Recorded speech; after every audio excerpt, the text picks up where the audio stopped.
आखिर कैसे अस्तित्व में आया खाटू श्याम मंदिर, जानिए बर्बरीक से खाटू बाबा बनने तक की कहानी। श्री खाटू श्याम जी को भगवान कृष्ण का कलयुगी अवतार माना जाता है। राजस्थान के सीकर जिले में श्री खाटू श्याम जी का भव्य मंदिर स्थापित है, जहां दूर दूर से लोग उनके दर्शन करने आते हैं। आइए जानते हैं इसके पीछे की पौराणिक कथा मेरे चैनल के माध्यम से। तो जी दोस्तों, कैसे हैं आप सभी लोग? आई होप कि आप सभी लोग अच्छे से ही होंगे। तो दोस्तों, एक बार में फिर से आप लोगों के लिए खाटू श्याम जी से रिलेटिव ब्लॉग लेके आ गया हूं। तो अगर आप मेरे चैनल पर नए हैं तो सब्सक्राइब जरूर करें और बेल आइकन भी जरूर दबाएं, ताकि मेरा आने वाला हर ब्लॉग आप सभी को सबसे पहले मिल जाए। तो जी दोस्तों, शुरू करता हूं आज का ये यूनिक ब्लॉग। अस्तित्व में आया खाटू श्याम मंदिर। राजस्थान का खाटू श्याम मंदिर भारत के प्रसिद्ध मंदिरों में से एक है। भारत के अन्य राज्यों से भी लोग यहां अपनी मनोकामनाएं लेकर आते हैं। खाटू श्याम मंदिर के अस्तित्व में आने के पीछे एक बहुत ही रोचक कथा है। कौन है बाबा खाटू श्याम? खाटू श्याम असल में भीम के पोते और घटोत्कच के बेटे बर्बरीक हैं। इन्हीं की खाटू श्याम के रूप में पूजा की जाती है। बर्बरीक में बचपन से ही वीर और महान योद्धा के गुण थे और इन्होंने भगवान शिव को प्रसन्न कर उनसे 3 अभेद्य बाण प्राप्त किए थे। इसी कारण इन्हें 3 बाणधारी भी कहा जाता है। क्या है मान्यता? इस मंदिर की एक बहुत ही खास और अनोखी बात प्रचलित है। कहा जाता है कि जो भी इस मंदिर में जाता है, इसे बाबा श्याम का हर बार एक नया रूप देखने को मिलता है।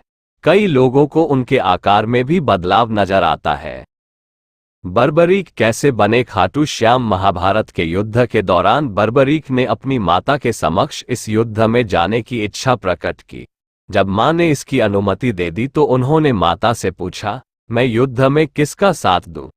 इस प्रश्न पर माता ने विचार किया कि कौरवों के साथ तो विशाल सेना, स्वयं भीष्म पितामह, गुरु द्रोण, कृपाचार्य, अंगराज कर्ण जैसे महारथी हैं, इनके सामने पांडव अवश्य ही हार जाएंगे।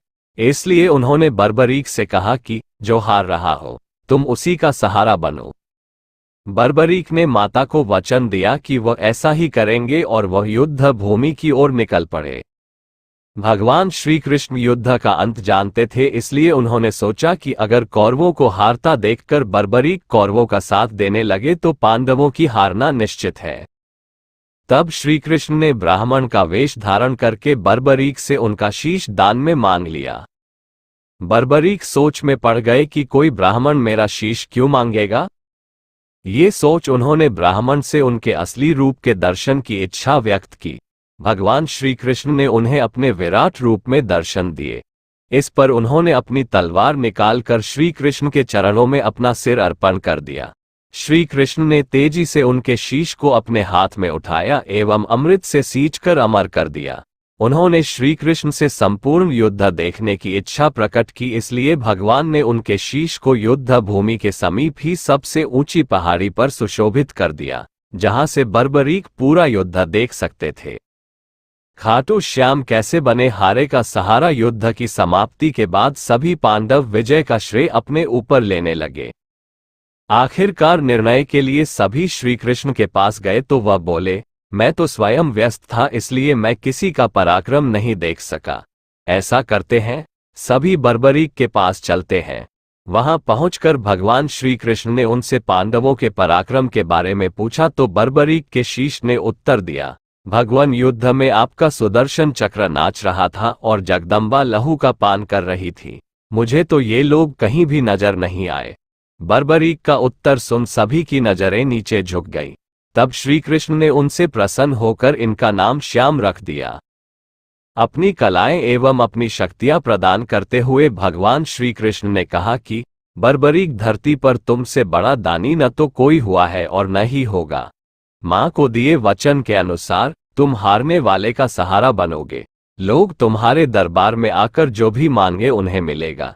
इस तरह से खाटू श्याम मंदिर अस्तित्व में आया।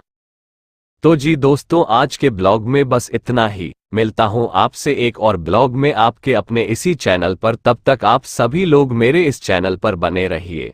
अगर आज का ब्लॉग पसंद आया है तो लाइक करें, शेयर करें। जय खाटू श्याम जी। धन्यवाद।